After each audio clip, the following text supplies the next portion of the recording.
Gun control takes a heavy hit as Republicans sweep Virginia, and an interview with author Tim Mak about the NRA's turmoil. That and more on this episode of the Weekly Reload Podcast. I made the devil run. I gave him poison just for fun. I had one friend. Welcome, ladies and gentlemen, to another episode of the Weekly Reload Podcast. I am your host, Stephen Gutowski. I'm also the founder of The Reload. You can head on over to The Reload if you want to get a membership today. We got monthly memberships, we got yearly memberships, we even got lifetime memberships. Something for everybody. It's a beautiful thing. But if you buy one, you will get access to our exclusive posts where we analyze the week's news. You'll get our exclusive Sunday newsletter for members only, and you'll get access to this podcast a day early, which is a wonderful perk. You will also have the opportunity to be on the podcast, which we will have another member interview coming up, I believe, on next week's episode. It's one of my favorite segments personally. I think Jake, contributing writer Jake Fogelman here is with us. I think that's one of your favorite podcast segments as well, right? Yeah, it's always interesting to hear from the subscribers and hear how they got into guns, or even if they're not super into guns, why they want to read about it. So yeah, it's always great to hear. It's interesting to see the kind of community we're building with the publication, I think, and who it appeals to. And obviously, I think there's a lot of people in DC who are reading us. We have a lot of Senate staffers and House staffers, NRA staffers, all kinds. Even the gun control group staffers are subscribed to our newsletter. So it's always interesting to see who's following along, who's taking value in this information that we're presenting. And speaking of which, this week we have several big stories. It's actually a very big week for news, I think. I mean, I feel like I say that a lot, but this week really was pretty big. And I know because I was up watching the farm, watching my mom's horses for the week and trying to run the site when we were having a bunch of things happen, including, first off, one of your stories. The Supreme Court had its oral arguments in the New York gun carry case, the first Supreme Court gun case that's likely to make it to a merits ruling in a decade. And the court, as you noted in your piece, tried to find perhaps something that's going to be even more important for the future of gun litigation in this country than whatever they rule on the actual issue. But the standard that should be considered by lower courts when they take on new gun cases in the future. Tell us a little bit about what the Supreme Court was pondering in that case. Tell us a little bit about who said what they wanted to know, and what they got as their answer. So, yeah, as you said, multiple justices asked questions. Justice Gorsuch in particular made it a point to ask both Paul Clement, who was representing the petitioners, and the Solicitor General Fletcher, basically, how would you like us to review this law? There's no real standard. Do we do a traditional balancing test, intermediate scrutiny, strict scrutiny, where you're comparing what the state's interest is in this law versus the extent to which the right is infringed, or a text, history, and tradition test, which is sort of what they were leaning towards. It's what both Clement argued for, and it's what the U.S. Solicitor General argued for, where you look at the text. What does the text mean? Look at the history of the law and similar laws, and what's the tradition of those laws being upheld as sort of an evaluation for this law. And that's sort of what they're leaning towards, which could have all sorts of implications for future gun cases if the court chooses to adopt that as a binding standard for gun cases going forward. Right, because the criticism has been up to this point that while Heller was a landmark decision that established for the first time an individual right to keep and bear arms that extended at the very least to inside your own home and the ability to keep the most popular kind of gun inside your own home, it didn't really set out a clear standard for how lower courts should review gun cases moving forward. And that's right. A lot of them kind of just did whatever they wanted has been the criticism that, lower courts have just kind of applied whatever standard they felt like applying during a given trial. So sure. Gorsuch was going through and Kavanaugh as well and asking these plaintiffs and the defense, what should we do here? What should we set as the standard? And I think that says a lot because, as you noted there, that could have much further reaching implications than whatever they rule on New York's restrictive gun carry law, whether they strike that law down. I mean, that's still important. And I have a piece coming on what exactly that would mean if they strike it down and how many people will be affected, because it's still a lot of people, but there's only 8 states that have that kind of law. Whereas a lot of states have other kinds of gun laws that are going to come under heavy scrutiny from gun rights activists in the courts in the coming years here, especially if the Supreme Court says, hey, here's how you need to decide these cases from now on. And the text history tradition standard, which I believe you're writing an analysis piece actually on some of the intricacies with that, and how some of the pitfalls maybe even for gun rights advocates who want to adopt that standard, because that's generally agreed what most gun rights activists want is the text history tradition standard. And like you said, interestingly, the government in this case, the federal government, said that that's also what they want. But there was one difference, right, between the two of them. What was it? So the difference was in terms of the fallback. So if there's no historical analog to whatever law they're considering, or if they don't see the historical record as being properly comparable to the law at issue, the petitioners would like to see a strict scrutiny standard applied, which means that whatever law at issue has to be very narrowly tailored to whatever the government's compelling interest is. So in a gun case, obviously that's public safety, right? So the government would have to show that their regulation is very narrowly tailored to achieving those ends. And, in practice, that basically means the government loses. So the government, their argument was, no, it should be intermediate scrutiny if that's the case, in which case it's kind of back to square one where judges kind of decide on the fly. It's more of a policy judgment, which is what Kavanaugh's critique of that whole situation is. Right, because Kavanaugh spoke up even when strict scrutiny was suggested by the plaintiffs, by Paul Clement. Kavanaugh spoke up and said that creates dangers in using balancing tests, which is something that Heller had said. The court had said in Heller they didn't want to use balancing tests because the Second Amendment is a core constitutional right and it shouldn't be balanced against government interests because it's too important. And he reiterated that in his Heller 2 dissent, the famous Heller 2 dissent. He made the same case. And, this is where we kind of get to see why gun rights advocates like this approach so much, because he gave a pretty spirited defense of why an assault weapons ban would be struck down under a text history and tradition standard. Right. So that's where you see a lot of the hope coming from for gun rights advocates. Yeah, because a lot of modern gun laws would not survive a text history tradition standard, most likely. Although, as I think you're going to get into in a members piece here soon, there is some wiggle room in that standard, but it'll be interesting to see what exactly the court does. It does feel like they're leaning towards coming up with an actual standard for lower courts to follow this time around, so that their rulings aren't more or less ignored by some of the lower courts, which was the big critique from gun rights activists at the very least over the last decade or so, and even from some of the justices themselves. Thomas has been very vocal in how he thinks the court has fallen down on the job in terms of protecting the Second Amendment and allowing the lower courts to do more or less whatever they feel like doing.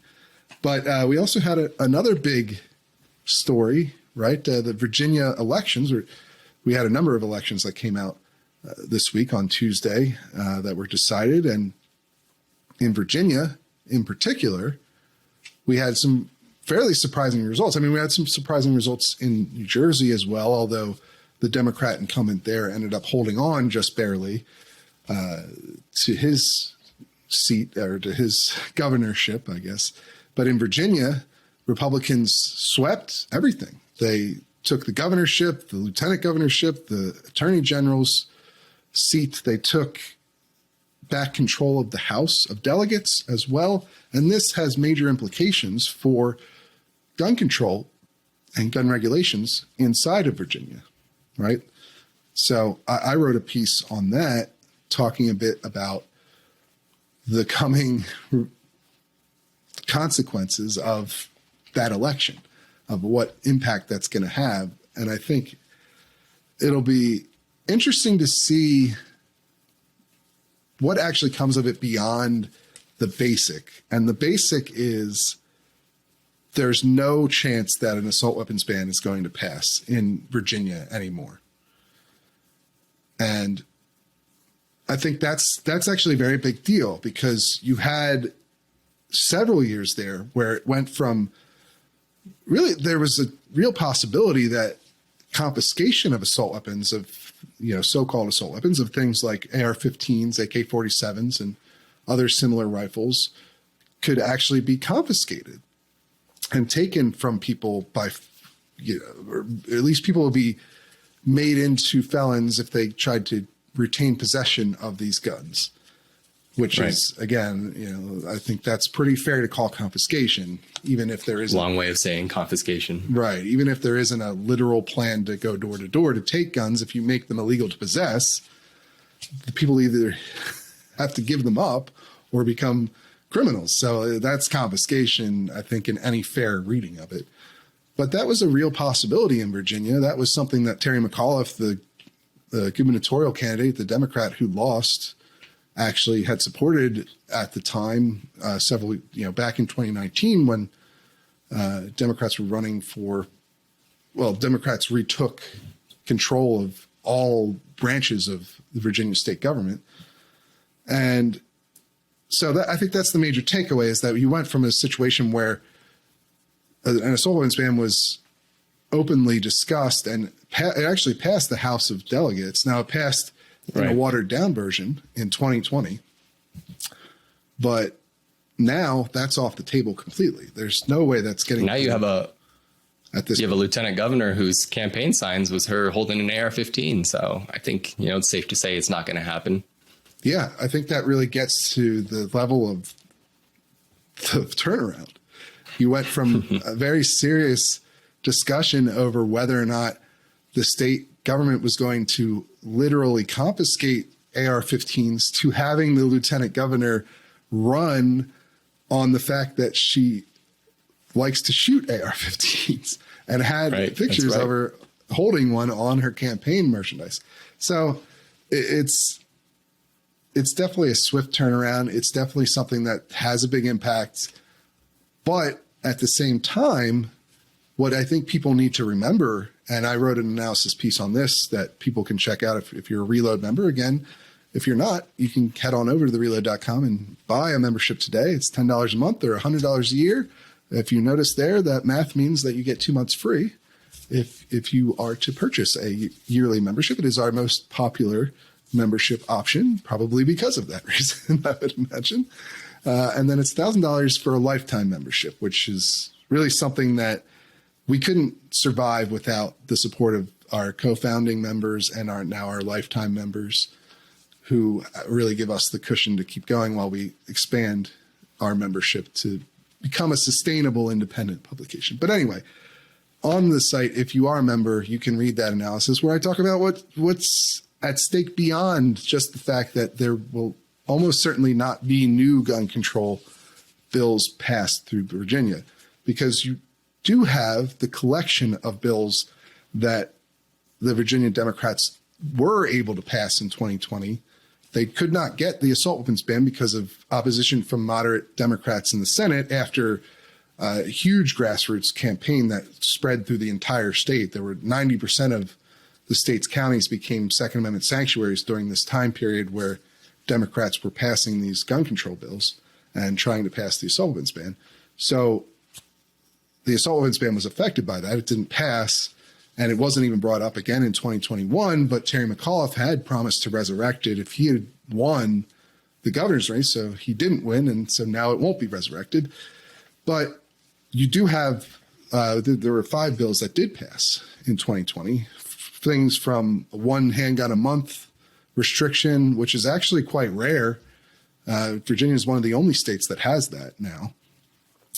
You also had a universal background check bill pass. You had a red flag bill pass. You had a bill that allows localities to implement their own restrictions on where people with concealed carry permits can actually carry their guns. So they could block off parks or permitted events like protests or farmers market events, those kinds of things.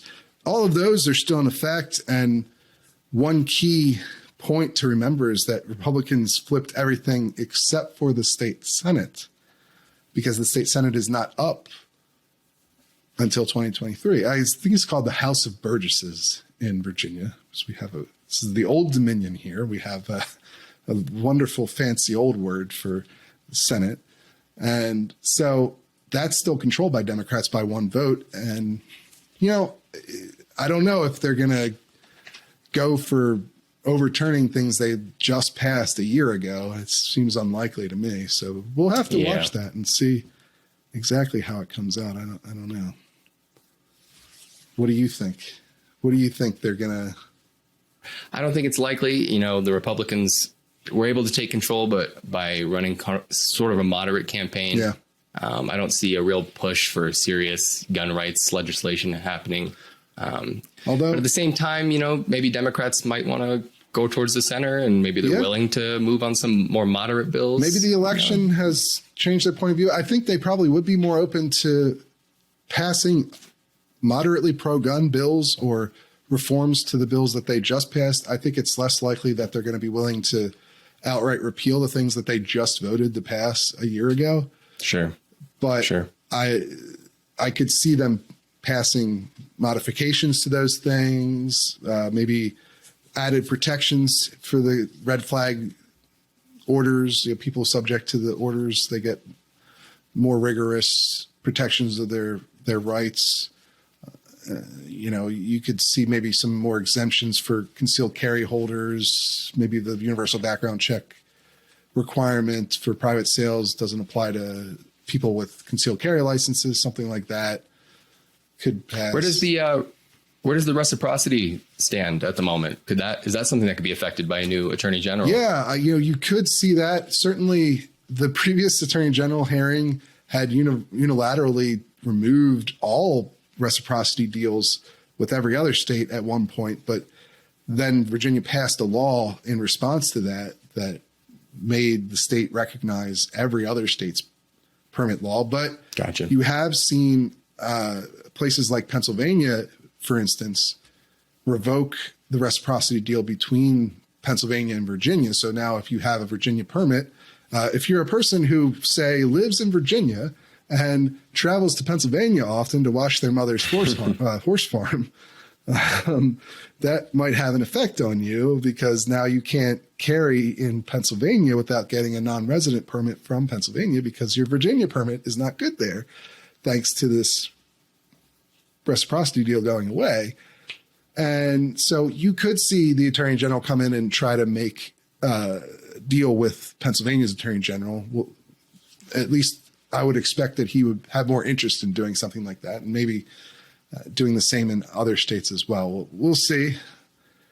There are certainly other ways that the executive branch could perhaps implement reforms on their own that don't require legislation.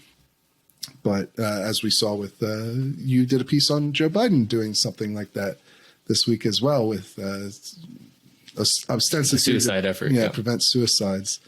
People should check that out as well. It's maybe a less controversial move, but maybe not, right? Depending on the details of exactly how he wants to do that. But it's a lot going on this week. We also had an NRA, the NRA hack. Oh, the hack. Yes, there's a second trove of documents that have been released by Russian hackers this week that we're still working on getting verification on some of those documents. But speaking of the NRA, though, we actually have Tim Mak on this week to talk about his new book on the NRA called Misfire. And we're going to head over to that interview right now, actually, and get some more details on how the NRA got to the point that it's at today, and some of the key players along the way, what they're really like. Because I think hasn't been a book quite like this before. There hasn't been this kind of reporting out there. So we're going to head over there and do our thing with Tim.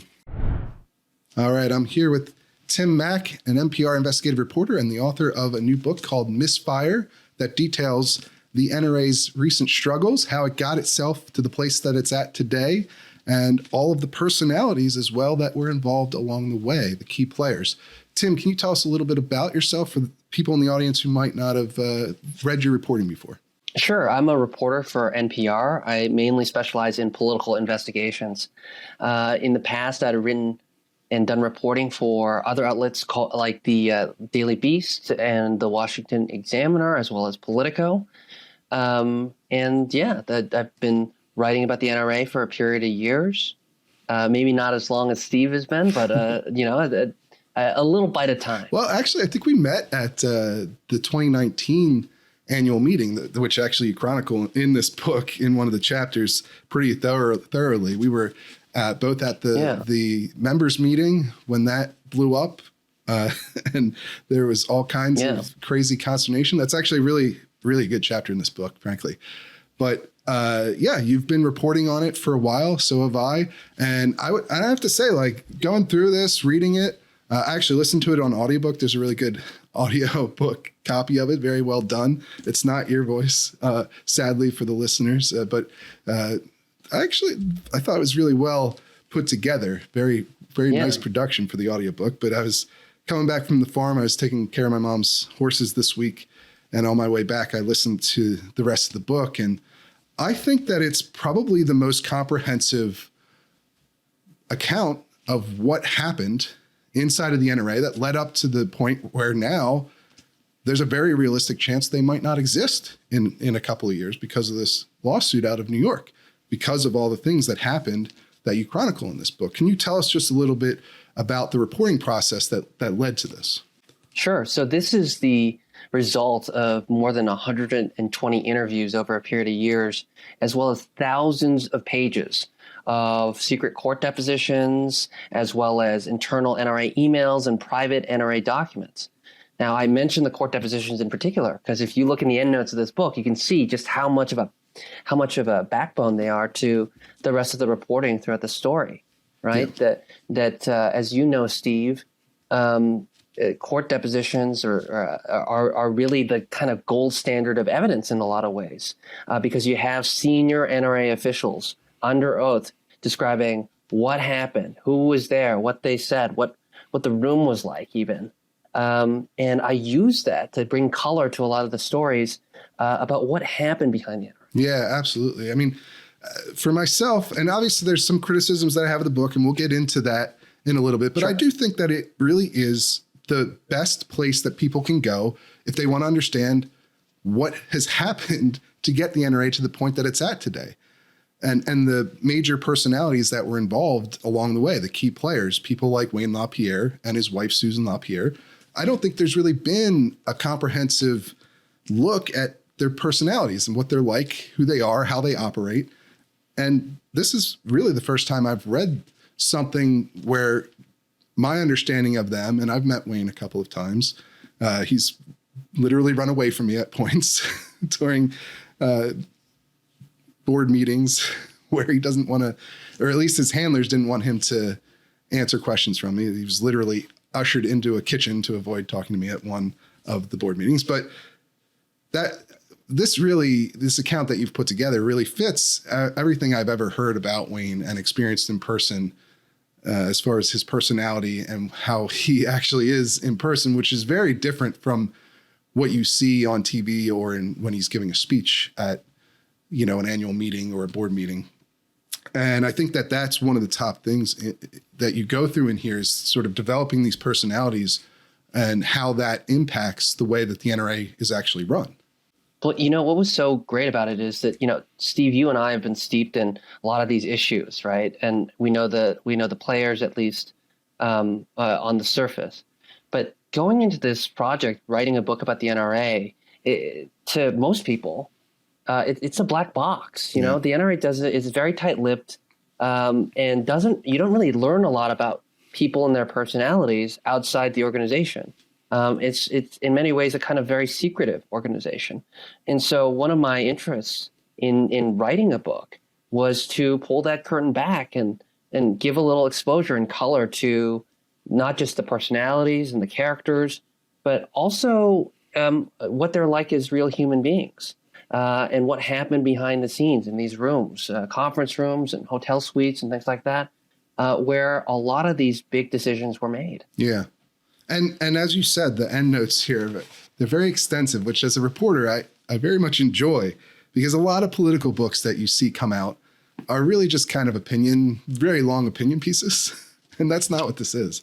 This is an actually thoroughly reported piece of journalism. It's comprehensive. It goes from Wayne's early days at the NRA all the way up until the bankruptcy case. And it really chronicles in detail what happened. And as somebody who watched, for instance, the bankruptcy hearings, the testimony that Wayne and others gave during that, what's in this book is very accurate to what was said at those hearings. And I think that there isn't anything else out there like this that I've come across to this point. One of my goals, Steve, in writing a book about the National Rifle Association was I wanted to write a book that even someone like you, who is deeply expert on the topic, would find something new in. Oh yeah. Details the people, what happened behind the scenes. I wanted to bring some of that to life in a way that would be interesting for people who don't know anything about the NRA and people who know a lot about the NRA. Well, I think you accomplished that. And this one specific example is how Brewer, the current outside lawyer for the NRA, who has a lot of influence over how they run their legal strategy, and really even beyond just the legal strategy, their strategy overall. He's kind of Wayne's right-hand man, as you document in here. But I was interested in reading this to find out how he supplanted the previous right-hand man, which was Angus McQueen, who ran the top media contractor for the group for decades and gave strategic advice to Wayne during that whole period. And I think he did a really good job of explaining that in a way that made a lot of sense to me and was filled with information that I hadn't personally heard before, even though I do follow the group obviously very closely. So actually, can you talk a little bit about that? Give us a little bit of a preview, perhaps for people listening, what it took, I guess, for Brewer to become the new guy. And I mean, really, there's that whole thing about Wayne needing like an advisor, a top advisor. He's had, I guess the book lays out 3 different ones, right, throughout the years of him running the NRA. And you go through and explain sort of the mentality that led to that and how these power fights happened over the years and how people won. So can you just give a little bit from the book, I guess, about how Brewer overtook McQueen and some of the things that he did that are in here? Yeah, well, as you may know, and as some of your listeners may know, Bill Brewer is the son-in-law of Angus McQueen, right, who is for many decades has been kind of the strategist. Wayne LaPierre used to refer to Angus McQueen as his Yoda, kind of his guiding star. Wayne LaPierre, I think we got to start with Wayne, right? Yeah. To understand everything else about the NRA and the troubles that they're in financially and legally, you have to start with Wayne. And the start of Misfire opens with this scene at Wayne's wedding in the late 90s to Susan LaPierre. And he doesn't show up, at least not on time. And he doesn't want to get married. And his best man takes a $100 bill, puts it on the dashboard of the car, and says, I don't think you should get married either. Wayne eventually does get talked into it by his bride and the priest. And then comes this very awkward ceremony where even as they're saying their vows, Wayne LaPierre is unable to make any eye contact with his bride. And there's a point to telling that story. And part of that point is to describe Wayne's personality and character and how his flaws led directly. There's a direct line between his personality flaws and the way that the NRA has been run. That so many powerful people around the NRA, whether it's Angus McQueen or Bill Brewer or other people who have made millions and millions of dollars off sweetheart deals with the NRA, have realized is that if you push Wayne LaPierre hard enough, you yell loud enough, eventually he's going to grant you the green light to do what it is that you wanted in the first place. And he's someone who longtime associates have described as weak-willed and almost cowardly, a kind of deeply anxious person who needed a crutch, an advisor, someone to tell him what it is to do, to have confidence in his decisions. And for so many years, that person was Angus McQueen. Now, there's a big family rivalry between Bill Brewer and Angus McQueen that I go into in this book, and that kind of lays the human side down. That this is a story about not just greed and corruption, but one about betrayal and families and loyalty. The story of Bill Brewer supplanting his father-in-law in their most important account, the National Rifle Association, and becoming Wayne's closest advisor, or at least one of his closest advisors. The story of Bill Brewer kind of inching in and taking over his father-in-law's business, or at least his father-in-law's contracts or money flows, while Angus McQueen is laying sick and dying, and ultimately Angus McQueen passes away in the course of events. Yes, and you even describe a pretty enthralling scene, I guess, that's filled with not just political drama, internal political drama of the NRA, but also family drama when Brewer serves McQueen with the second lawsuit as he's on his deathbed, essentially. Yeah, I mean, the book and the story of the NRA over the last few years is an incredibly dramatic one in which there was a great deal of intrigue and betrayal, and that's one of the incidents. In some ways, though, there are also like moments of weird comedy. You know, there's an anecdote about Bill Brewer messing around with a firearm after having purchased a firearm, and there's being a negligent discharge in his own home, and him kind of freaking out and putting his firearm away, and later realizing that the round went through all of his very expensive suits. Yeah.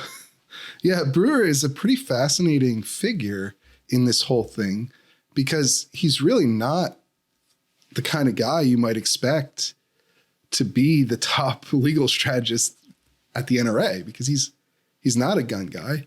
He, at least traditionally, hasn't been a gun guy. I guess he bought a gun, right?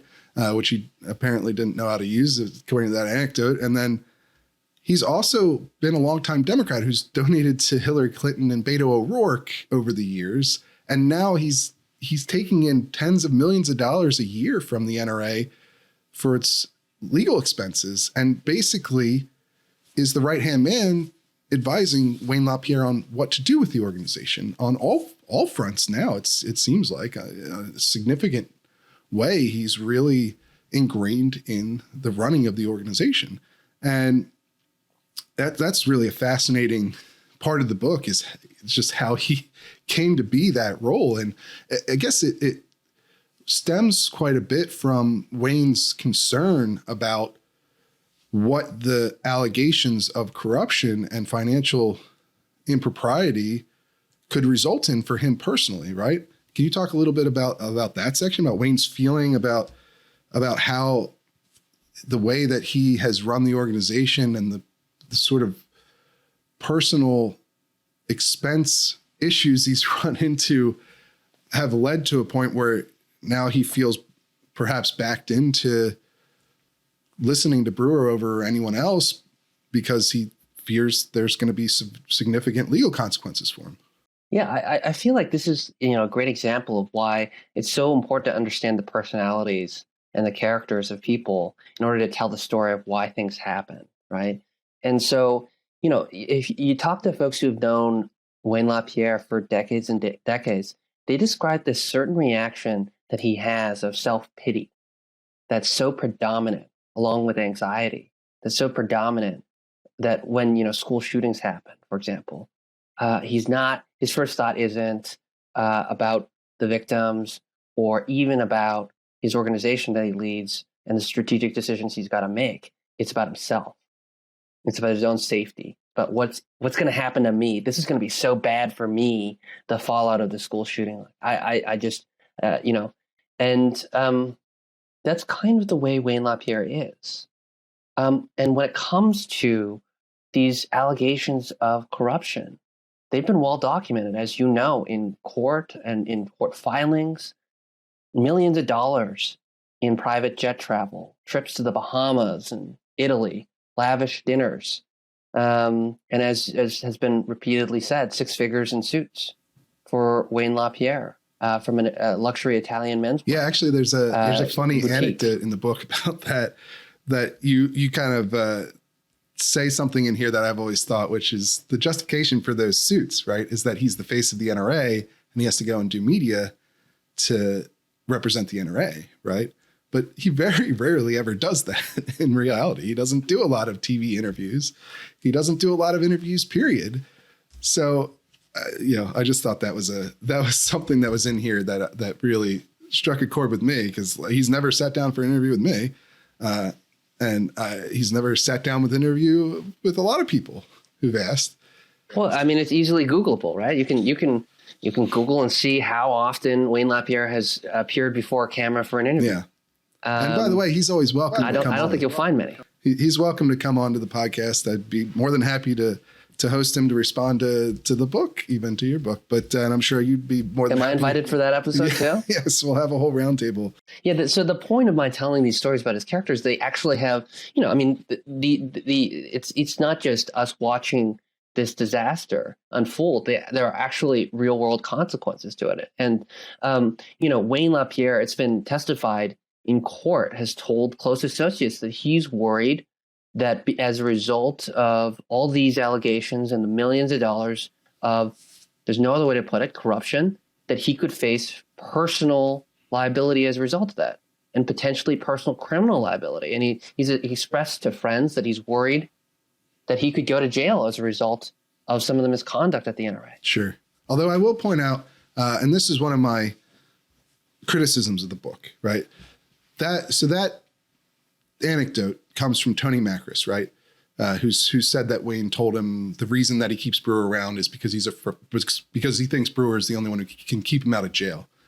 Now, Makris said this during the bankruptcy testimony, right? When he was testifying. Now, Makris works for Ackerman McQueen, right? The top contractor that the NRA has accused of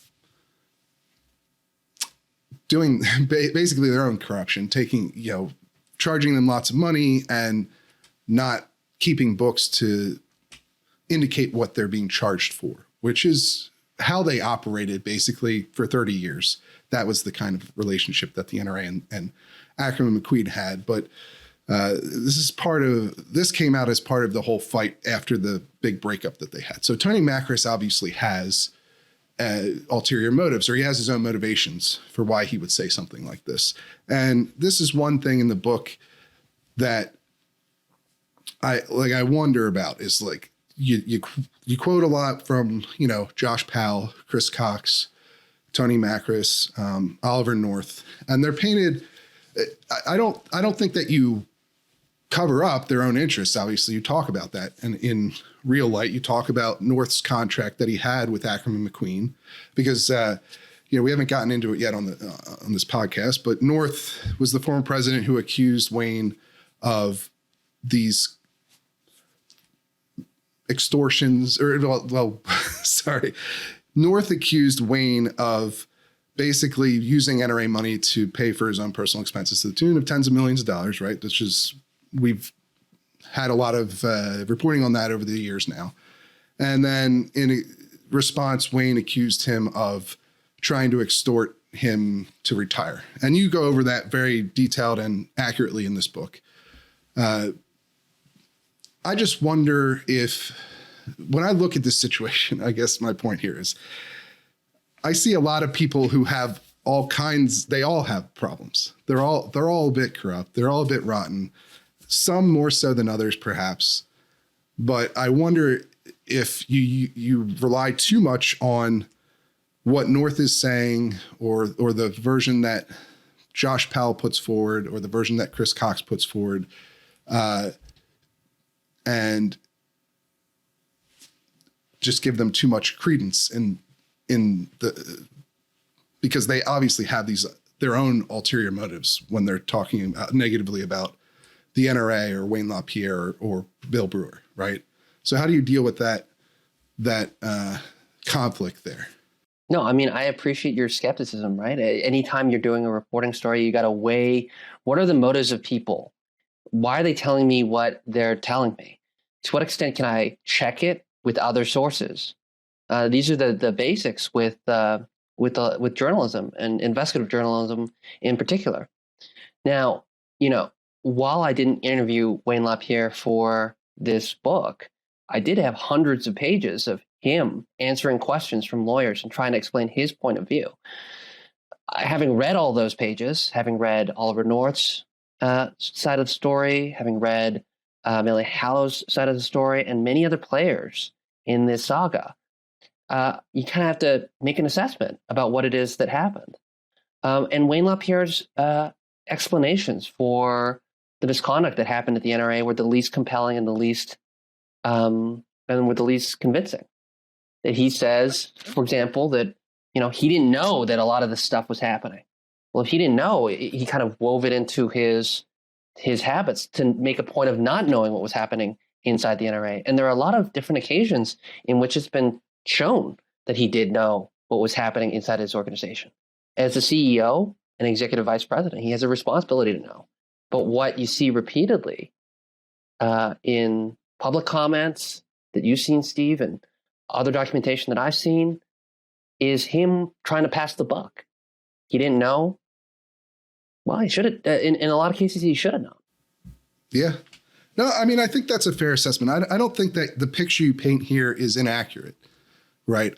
My main concern and critique is just that the negative things that each side says about the other, I tend to believe all of them in this case, right? I'm not dissuaded to the idea that perhaps Wayne has done more wrong than Oliver North or Chris Cox or Josh Powell in this situation. I just worry that any of them come off as being heroes in the story when they were all in on what was going on to a certain degree, at the very least. Right. If that makes sense. And I don't think you necessarily let anyone off the hook. You talk obviously about Oliver North's own contract with Ackerman McQueen, which was a contractor for the group he was going to be president of, and creates a very obvious conflict of interest. Now, Wayne knew about that and suggested it, and then later said he didn't. Right. And that's obviously a huge problem that you discuss. But that's my only point, is just that everyone involved in this situation had to make their own compromises to get into that position in the first place that probably fairly reflect poorly on all of them. Some of them it reflects much more poorly on, which I guess is the thrust of what you're getting at in this book, right? Is that a fair assessment?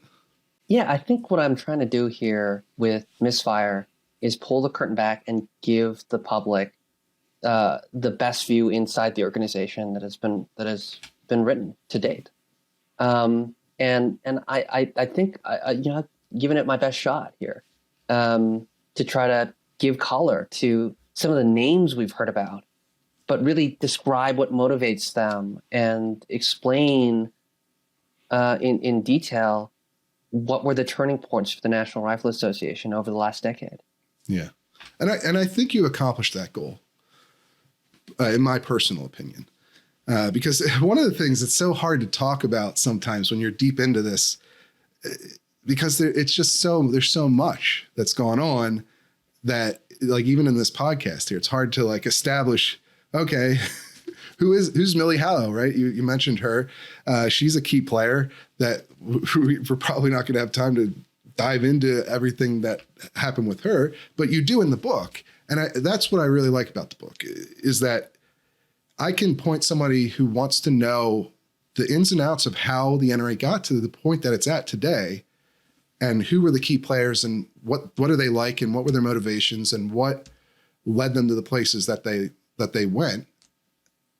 And I can direct them now to this book, at least, to have a more comprehensive place instead of trying to send them 50 different news articles. That's really where I think this book serves a real purpose for the average, person who's interested in on any side of the gun debate, really, or any side of politics, or anyone in America really who wants to know what's going on, because it is a fair, I think, recreation of the last several decades of the NRA, especially the last couple of years when things have started to go sideways for the group. And what I really wanted to do is put the reader in the room where it happened. I wanted you to be in the room when Wayne LaPierre finds out Angus McQueen has passed away. I want you to be in the room when Oliver North confronts Wayne LaPierre, and there's this climactic battle for who is going to lead the future of the National Rifle Association. I really want you to be in the room when NRA lobbyists are seeing what happened at Sandy Hook and trying to figure out what it is that the NRA strategy is going to be going forward after it. And that's what my hope is not just to kind of bring a comprehensive story of the NRA's last few years, but also make it a little bit immersive, that you can read along and feel like you understood who was there and what they said. Yeah, and I think that really comes across. And one of the things I really liked about it as well is it's very easy when you're doing a critical look at the NRA, like this book is. It's obviously a very critical look at what's happened there and the people involved. But when you're doing that kind of book or that kind of writing, it's easy to fall into a trap where you just say, oh, this is it for the NRA. You know, look at all this bad stuff that's happened. Look at the trouble that they're in. They're done for. And I'm calling it, you know, this is my declaration that they're over. And you avoid doing that. And I think you're smart about it. And you also avoid the trap of trying to say that the NRA is manufactured power, right? That it's the money from the gun companies that make them powerful. You talk at length about how it's what really brings them influence in DC and in local state houses is their membership. Like they have 5 million dues paying members. There's obviously problems with perhaps recruiting new members, as you also get into here, but that's what really gives them power. And then what people have been saying the NRA is going away for 20 or 30 years, right? You make a point of that in the book and you say, look, this is what these people are like. This is how they got to where they are, but they've made it through a bunch of scandals in the past and it's not inevitable that they're going to go away now. So to look at the history of the NRA over the last decade or 2 decades or 3 decades is to see an organization that is incredibly resilient despite all the controversies and troubles that they've been through. And not only that, Wayne LaPierre's kind of singular resiliency over the years, you know, a big question that I'm frequently asked is, if Wayne LaPierre is the way that you describe, anxious, weak-willed, cowardly, easily bullied, how is he the head of one of the most powerful and controversial organizations in America? How has he maintained that position for decades through all of the troubles that have happened, the mass shootings, the challenges on Capitol Hill, the controversies from jackbooted thugs, you'll remember in the 90s after the Oklahoma City bombing, to Parkland, to everything else that the NRA has had to deal with over the last few decades. How does Wayne LaPierre survive if he is all those things? And you know, my theory of the case and what I kind of lay out in the arc of this book is that over time, his malleability has made it that he's indispensable to so many of the powerful people around him, whether it's directors on the board or for a long time Angus McQueen. Now it's Bill Brewer and his law firm. You know, one thing that just fascinated me about Wayne LaPierre is he never really wanted to be the head of the NRA. They kind of failed upwards into it. Right. And this is no secret. In the 90s, he told the LA Times that he really just kind of wanted to own an ice cream store in Maine. That was his real, like, you know, as early as decades ago, he was crumbling under the pressure of being the head of this organization. And somehow he stayed. Maybe there's part of his personality that almost requires it. But I don't speculate about that. But what you do know is when you talk to folks who have known Wayne for a really, really long time, is that he's a real character. There are a lot of weird elements to him, including, by the way, the fact that he's not a very good shot and not particularly interested in firearms to begin with. Yes. That's something you hear from people inside the NRA about Wayne. He's just not much of a gun guy.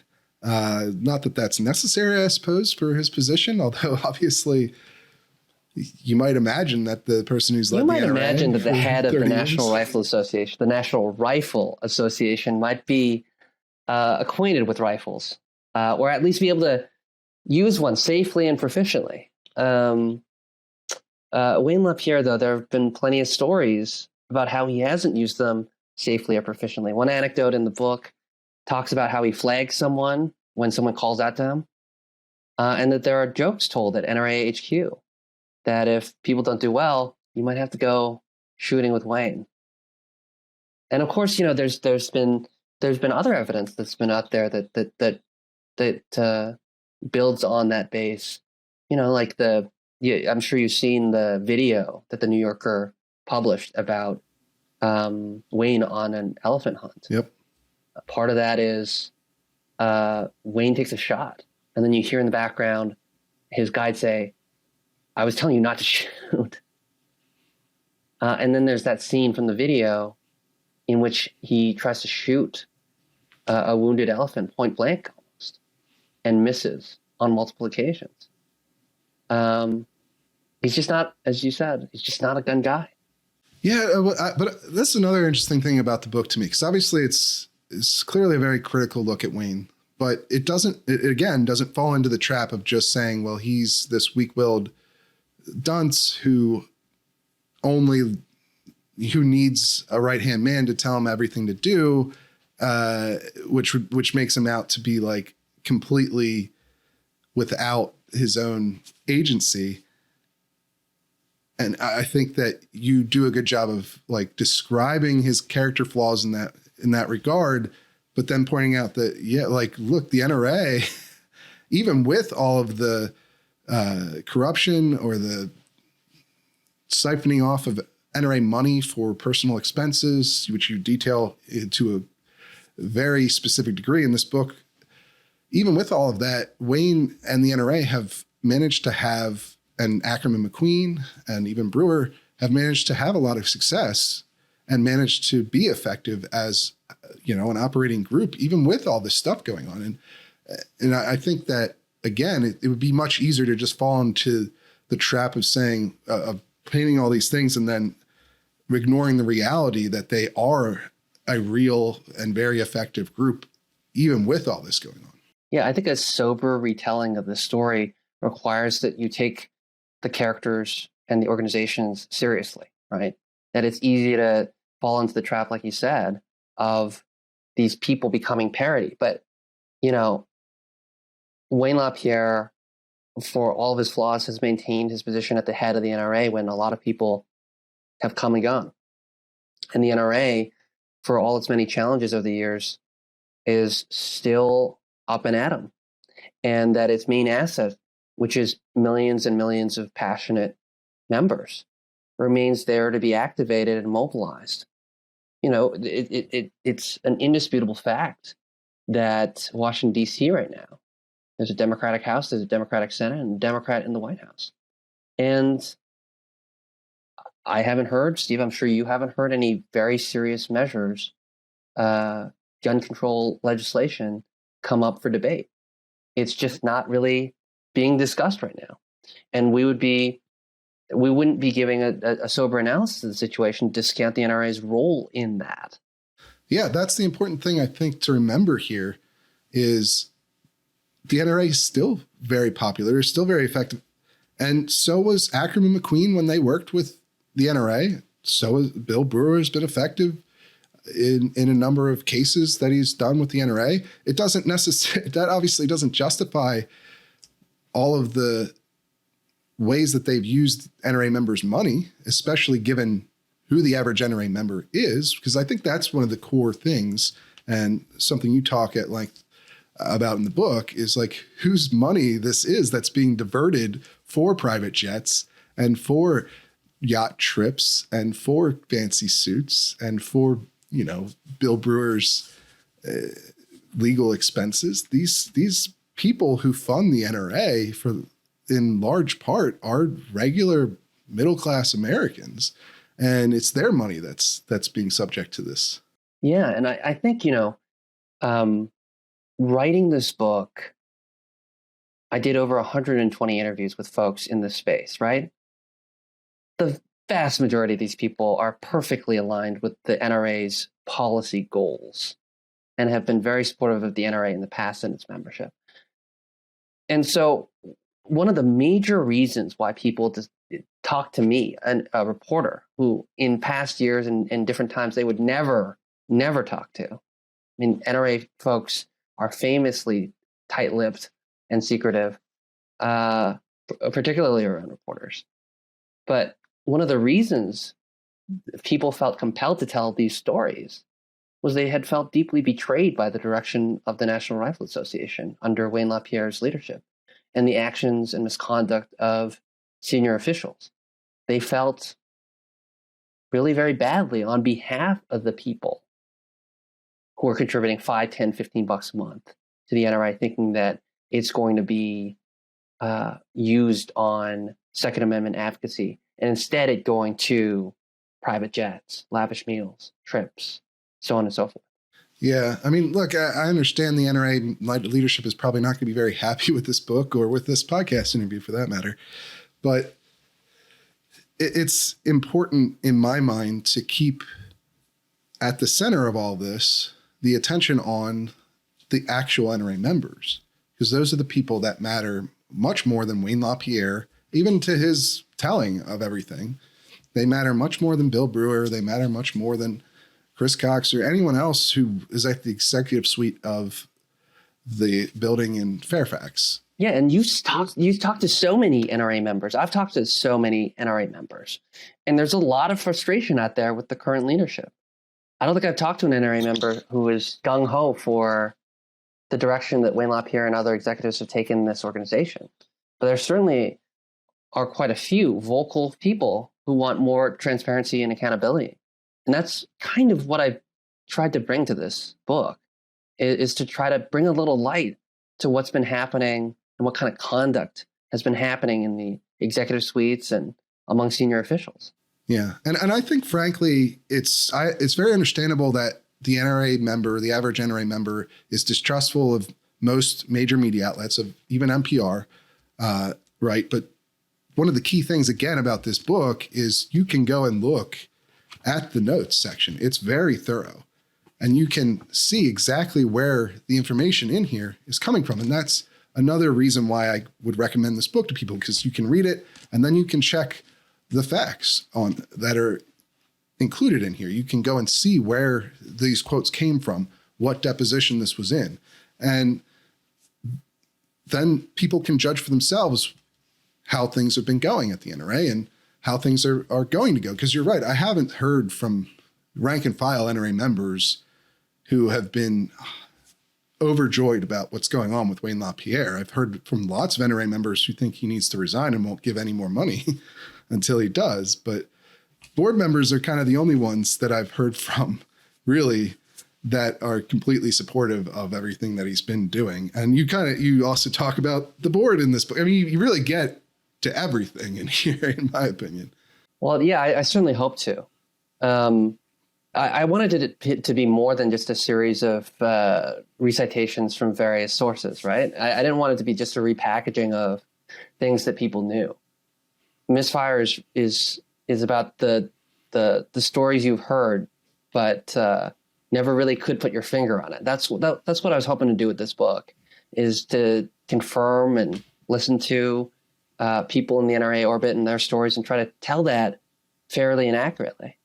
Yeah, because I mean, obviously a lot of discussion about NRA dealings over the years have gone on inside of the gun rights community, and a lot of criticism and a lot of rumors are out there, and still a lot of rumors circulate today about all kinds of stuff. But that's the great thing about this book, is that you went through and confirmed some of the things that people have talked about for years, and did it in a way that's thoroughly reported so that people can check what you're saying. Yeah, I appreciate that, because that was really the effort here, to bring color to these stories. Absolutely. And so why don't you just give us what's your favorite anecdote in this book? Gosh, I don't know. I mean, there are so many. We talked about the Oliver North scene, and we talked about Brewer and his negligent discharge. um, one character we haven't talked a lot about is Susan LaPierre. Yeah. And there's not been very much written about her at all as a person. But what I found through my reporting is just how important she is to the NRA. Susan is someone who doesn't have a formal staff position at the NRA, but is kind of this hidden hand as the wife of Wayne LaPierre. She's considered by many folks to be the quote unquote first lady of the NRA. There's this anecdote in there about how she thought that she was going to be in line to be an ambassador after Trump was elected. And instead gets on the National Park Board Foundation instead. That's close. The National Park Foundation Board. I got the order of words mixed up. Well, hey, your commitment to accuracy is what I like about this book. But my favorite anecdote, I'll tell you, is one that it's about private flights, right? And how Wayne not only used them for himself because of security issues, which, as you mentioned earlier, he basically justified almost every extravagant expense under security issues. But he would often have his family also fly around on private jets. And I think my favorite example of that is what you talk about in here, is a flight by his niece and her daughter, right, to a Women's Leadership Forum event in Orlando, Florida, from Dallas, Texas, right? And she had to fly private, and that flight, again, from Dallas, Texas to Orlando, Florida, two of the biggest airports, commercial airports in the world, was a private flight that cost $29,000 for one flight, right? And I believe in the testimony during the bankruptcy, Wayne said that this was necessary because all of the commercial flights had mechanical issues, or her commercial flight had mechanical issues. So she had to take a $30,000 private flight for one flight between two of the biggest airport hubs in the world. I've never had that luxury. Firstly, as you point out, it's not really a security issue at that point, right? But also, what would you or I do in that situation? We'd just take a slightly later flight. But there's like a lot of explanations peppered through this book. You know, this book is not without Wayne LaPierre's side of the story, because part of it is, one big basis of it is Wayne LaPierre's own words and explanations. Right. It's just that his explanations are explanations like that. Is that when he's asked about a mansion that the NRA was going to purchase in Texas, he says it's about security.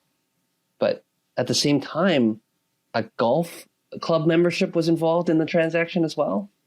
That's not about security.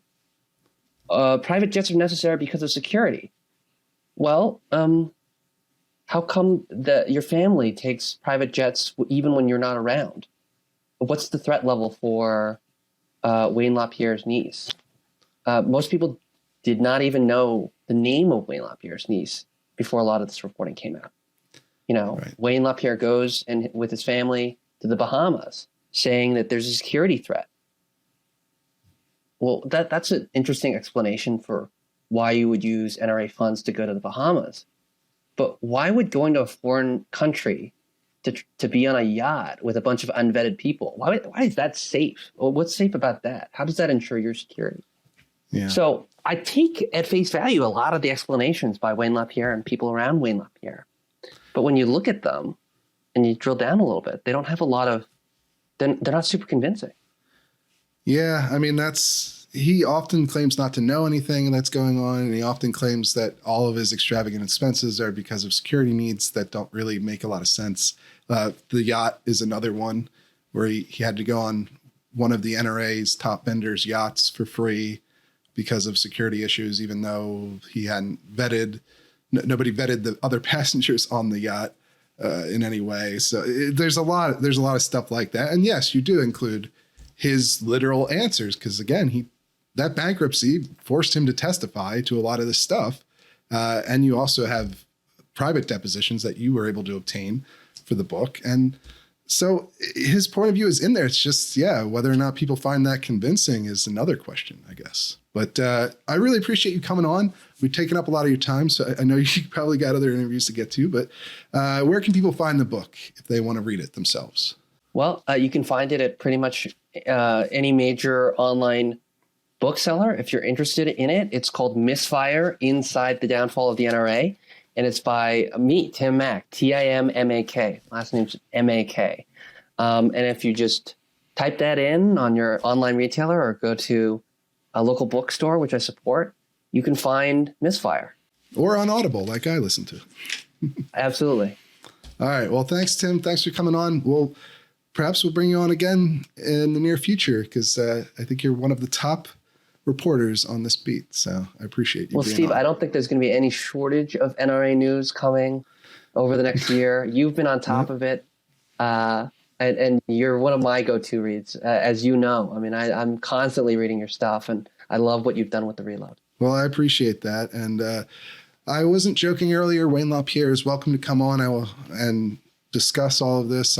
Obviously he has a lot of legal issues surrounding these assertions and allegations. I'm sure he probably won't be doing that, but he is welcome anytime, as is any representative of the NRA, to come on and discuss these things as well. I want to be fair to everyone and give them a chance. Obviously, you have done that as well in this book, but I'm happy to do it.